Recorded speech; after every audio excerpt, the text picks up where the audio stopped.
So probably no better time to, I guess, get the monkey off the back in terms of beating Wellington. Your impressions of the game overall? Yeah, there was a lot of talk this week about, we'd lost 3 times to Wellington this year, which I expect anyway, because I know that it is a story and it was a story.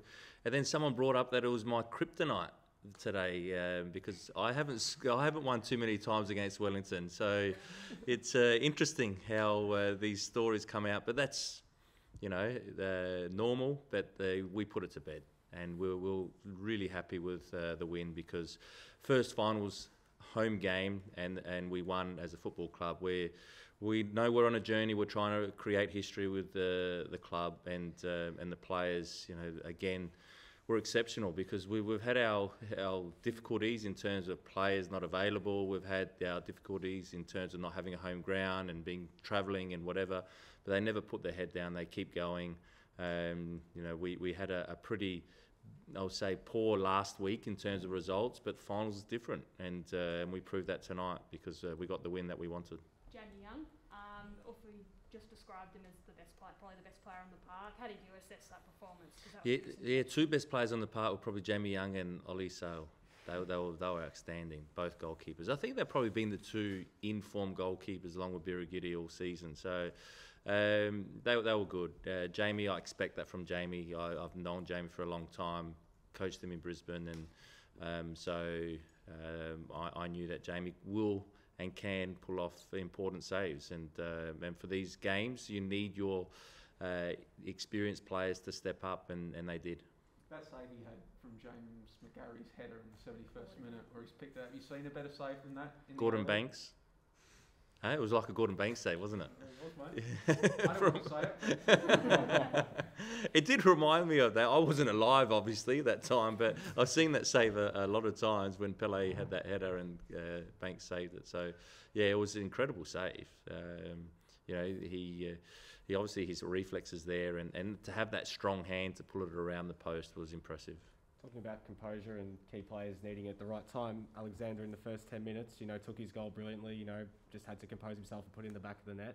Just, I guess, a comment on his performance tonight. Yeah, look, he was very disappointed after the Adelaide game because he had some clear chances and he was down but I had a word with him and spoke to him, and you just know that these players with that experience that played Champions League football and scored important goals for not only his clubs that he's played for, but also his country, qualifying for a World Cup, that these games they enjoy, they step up, and it was so calm the way he took it. We knew that we'll create overloads in the box because we had Dylan Wenzel-Halls and Alex in there, and a lot of the time we had a winger going in there. So that's why we were getting balls into the area as often as possible when they were in there.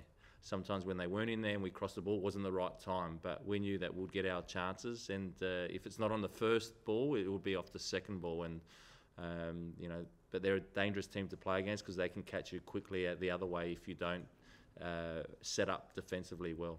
We've asked you, all season about the potential of playing Dylan and Alexander as a front 2. In the last 2 games, you've gone with that, and you've gotten goals from Dylan last week and Alexander today. How have you seen them 2 work together in that tandem, playing more with 2 out-and-out strikers instead of maybe playing someone like Lockie or Alino before that as well? Yeah, they're getting better at it. I think their understanding's getting better because there's certain times that one might have to just drop into that space that's left where our 10 normally would be.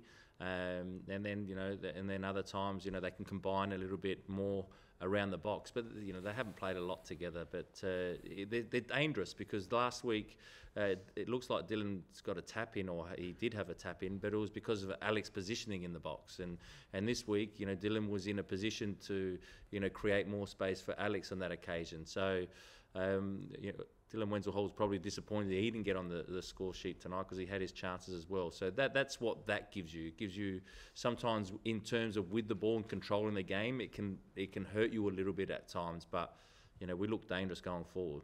Speaking of Priovic's movement and how he relates to the rest of the players in your team, how adaptable do you think he has been, and in terms of importance for you guys, especially with Diamanti out for so long? He doesn't see the ball for a lot of the time over the course of the 90, but he seems to be effective in the times that he does see the ball.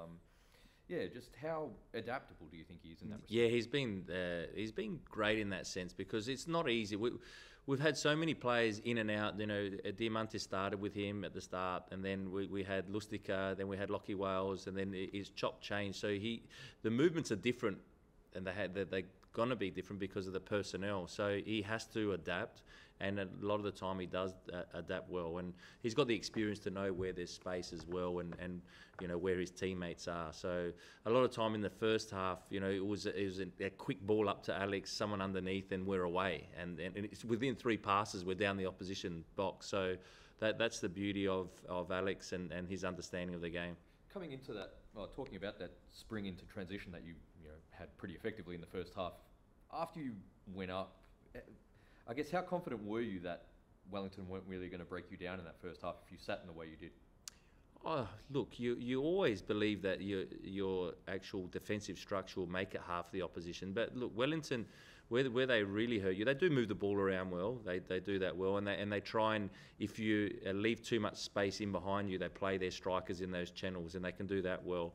But where they can become dangerous is when, and I mentioned before, when you're getting balls into areas in the attacking third. As soon as the ball comes out, Piscopo or Sandoval and you know these players are in good areas to break on you, and they break on you quickly. So you know you always have to be switched on and aware, and the players were. You know we know that they still had their chances, but you know a lot of the time we were able to stop them from doing that.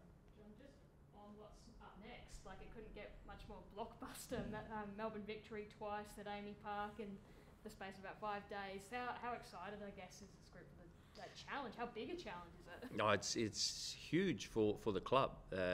Another home final against Victory is that's massive, and you know the players deserve it, and the club deserve it because through the whole year we've been in the top 2 or 3, so we deserve to be there, and along with Victory and along with City, and it's massive for the game in Melbourne, and we're excited to be there. We know it's going to be difficult because Victory are a good side.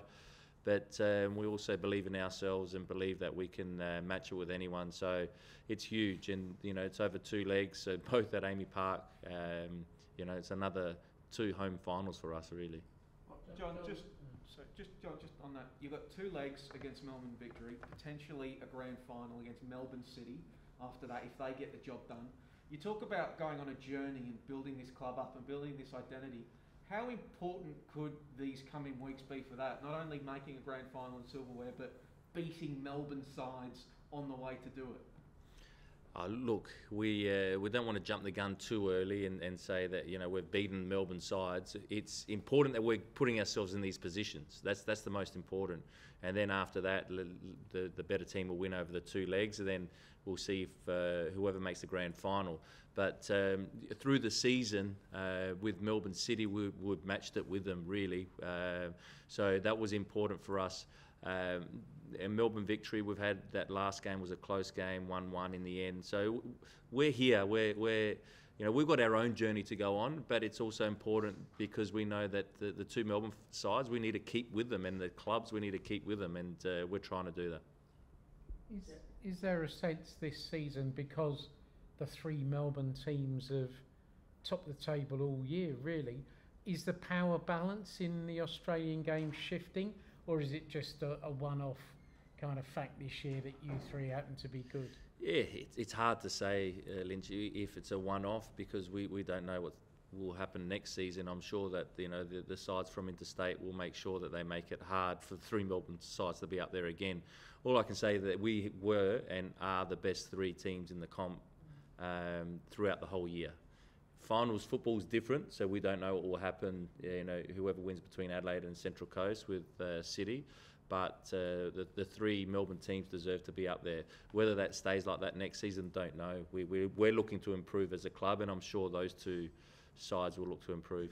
The club over their journey, it's had a fair bit of stick, you know, for the not very high number of fans you attract and the way you've moved grounds so often. But what would making a grand final do to basically tell the critics to stuff it, really? I think we've sort of done that anyway this season, you know, in terms of the way that we've we've tried to go about it as a football club. We know where we're at as a football club. We know that we're on a journey. That it's there. It's in place. With the training facility will be done very soon, and then all of a sudden the stadium, and then we'll be west and we'll be out west. But from my side, what I had to try and do with the team is try and show what we are made of. And we didn't look for any excuses when we had to travel, and we had to have 5 different stadiums. So that's gone. We look at that we're a team that is going to work hard for each other, that will give everything for each other, and that really represents the West.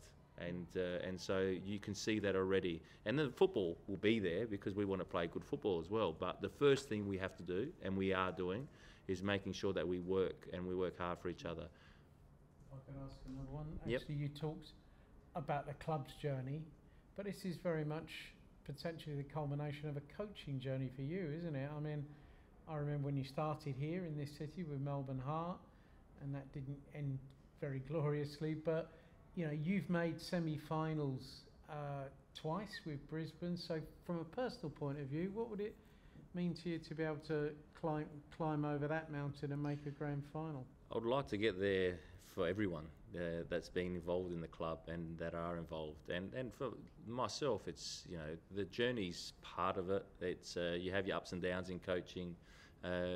So, I would like to get there, of course, but it's more about the team getting there. And, we've got 2 important games and 2 difficult games, but we're, in terms of, this is the first time I'm having a home semi-final or major semi-final. Both times at Brisbane, we played away. So whenever we play at home, at the moment, my team or the team that I'm coaching wins. So let's hope that's a good omen because we've got 2 games at Amy. Just on Renee Quinn, he was clutching his hamstring in the second half, and obviously had a bit of ice there. How is he? Is it just Yeah, not sure. We will have scans tomorrow to see the extent. Let's hope it's not too serious. He has had hamstring issues. He's got scar tissue in that area, so for him to come off, it's not a good sign. But let's hope that it's only scar tissue that was giving him problems. Has Risdon pulled up okay from him coming on? He might be important if we don't make up. Yeah, Riz pulled up well. Yeah, very. Talk about Jamie Yarni, but a lot of the key men that you brought in were important tonight, particularly when the tide was sort of turning in the second half. Neil Kilkenny, one of them as well. A bit of a what about just the experienced players that held it together when Wellington started to get a bit of momentum?